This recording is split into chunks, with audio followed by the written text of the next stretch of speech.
अरे हमेशा गलत तो मरद ना होखे। हमार दर्द देखे तोहके दर्द ना होखे।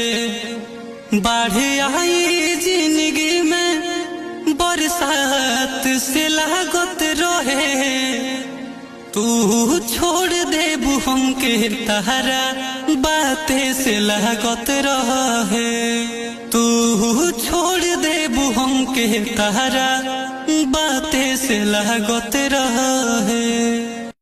अरे हमेशा गलत तो मरद ना होखे। हमार दर्द देखे तोहके दर्द ना होखे। बाढ़ आई जिंदगी में बरसात से लागत